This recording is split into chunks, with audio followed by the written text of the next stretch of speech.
Hey, true believers, this is Mr. Miracle, but my friends call me Dave, and you can too. So I'm presenting a video here today. This video got blocked by YouTube. YouTube didn't like the fact that I used 5 seconds of a Mike and Mechanics song when I created the little intro for my channel. Fair enough. I know I only used 5 seconds, but that 5 seconds does belong to Mike and the Mechanics, and I shouldn't be using it without their permission. So I'm going to redo the intro, but this was a really good speculation video, and I wanted to represent it. I got about 100 hits before it got blocked, so if it seems familiar to you, you might have seen it already. If it doesn't, you probably didn't get a chance to see it before it got blocked. It's a really good one. I highly recommend it. There's some good books in there, but normally I don't put out videos on Monday. I put out my videos on Wednesday. I'll put out the discussion or a speculation video, and then Saturday mornings I always put out my contest entry videos. So having a Mr. Miracle video on a Monday is a little bit of a treat for you. Please take the time to watch it. Please take the time to like and subscribe to my channel. I really appreciate everybody's support. So here's that video again. Have a great week. I'm Mr. Miracle, and I'll see you on Wednesday. Right, true believers, this is Mr. Miracle back with another video. So I've got 5 more Bronze Age books to show you. I think they're all undervalued, a couple of them especially. Yeah, so again, we're finding most of our undervalued books in the Bronze Age. I want to try and keep the books on my videos relatively inexpensive. I know once in a while I put up a little more expensive one that I think has still got a lot of room to grow, but generally I want you to get cheap books that will eventually show some profits into your collection. So, first book, Marvel Feature Volume 2, Number 1. So in this book we see Red Sonja's first solo sort of title away from Conan. There's only 7 issues of this book. It's from 1975. Like I said, there's 7 issues before it turns into Red Sonja's full own title with Red Sonja number 1. So a great book to put in there. It kind of goes under a lot of people's radar. Definitely, I got this one for like $25. It's really nice shape. So definitely a book you can add to your collection, and I think a little under the radar for a lot of people. But yeah, definitely showing up on people's radar, comic collecting radar for sure.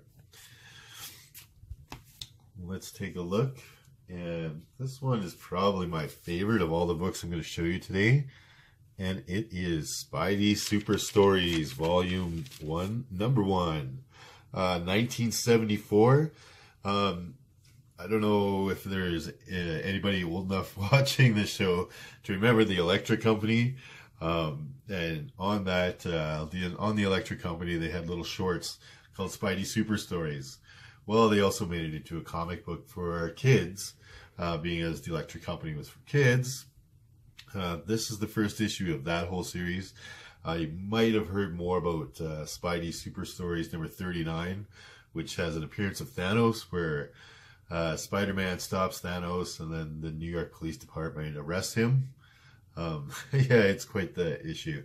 Anyway, this is Spider-Man's 3rd full title for himself.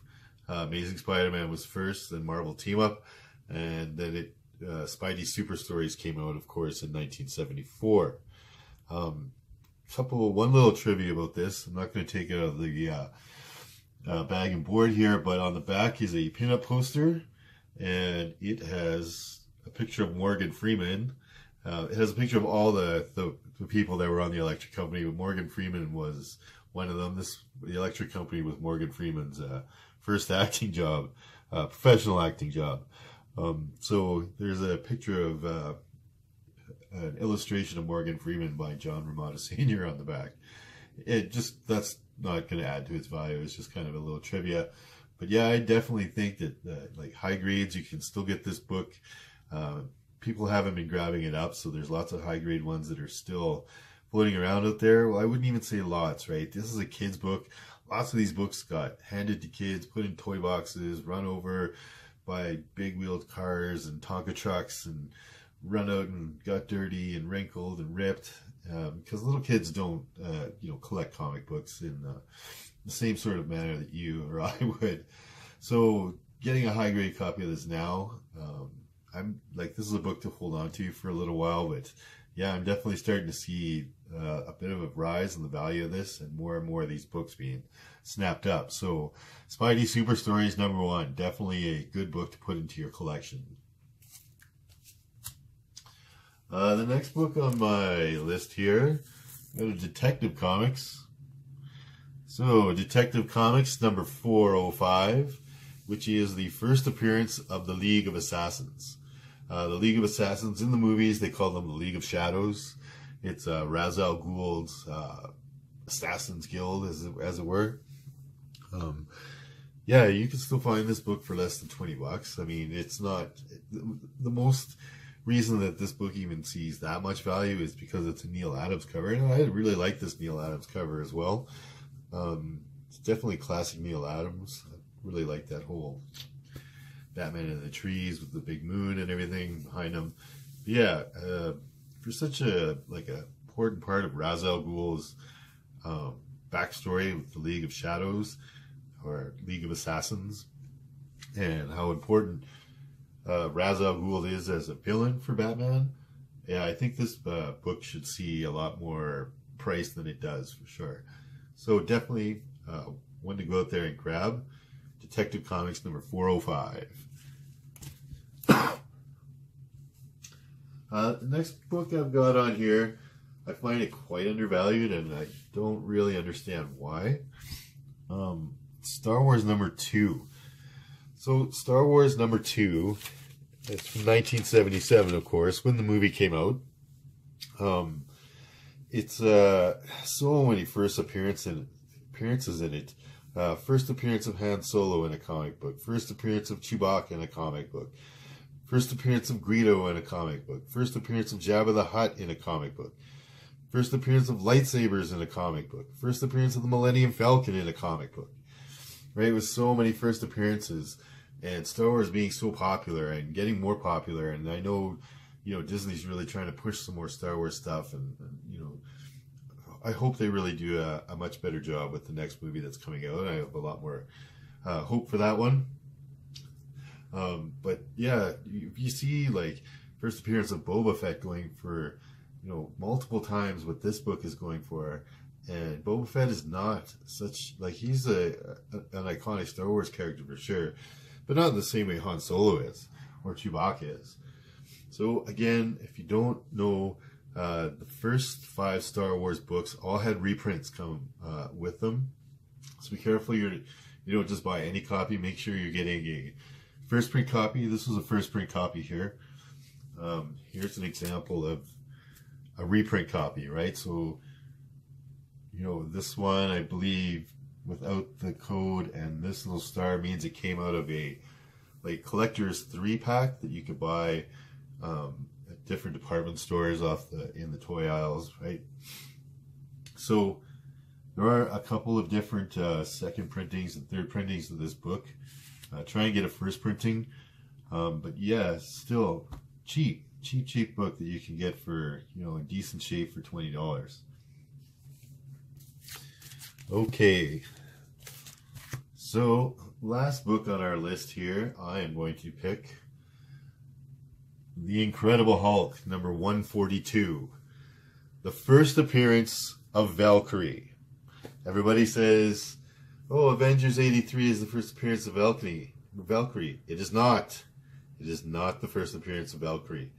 The first appearance, or Avengers 83, the Valkyrie in that storyline is not Valkyrie. It's not Broomhilda. It is the Empress, or the Enchantress, sorry, not the Empress. The Enchantress in disguise as Valkyrie. So in this book, female character named Samantha Parrington. She's like a very feminist woman, and the Enchantress shows up and says, "Oh, I got a plan to humiliate the Hulk."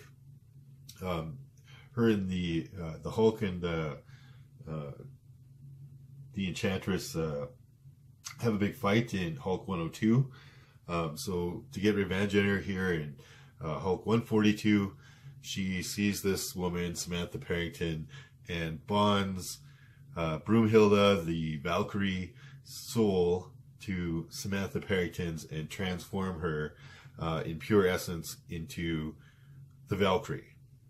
And she goes on, and that's the Valkyrie we see in all other comic books from here going forward. This is the Valkyrie we see in the Thor movies now. So this is Valkyrie's, what they call a true first appearance. And I think we're going to do a video that kind of talks about some true firsts. And we'll definitely talk a little bit more about this book. But even in high grades, you can get this book for $40, not even. Whereas I see Avengers 83, people are asking $70, $80 for that book in the higher grades, even over $100 for that book. And it is not Valkyrie's first appearance. This is Valkyrie's first appearance. This is the Valkyrie that you guys know for sure from the comic books. Okay, so that's been 5 Bronze Age books that I feel are undervalued. Some really good books in this video, and would highly recommend you guys pick up both the Spidey Super Stories for sure. That's a really great one to have and pick up in your collection in high grades for cheap, as well as this book. More and more people are starting to realize that this is Valkyrie's first real appearance and not Avengers 83. But you could still buy it's still flying under the radar, and you can still find really nice grades with this book for cheap. So yeah, pick up Hulk 142 if you see it, and definitely be on the lookout for Spidey Super Stories #1. This has been Mr. Miracle. I appreciate you guys watching this video. Please remember to like. If you're not a subscriber yet, please remember to subscribe. And I will see you again next time. Thanks, guys.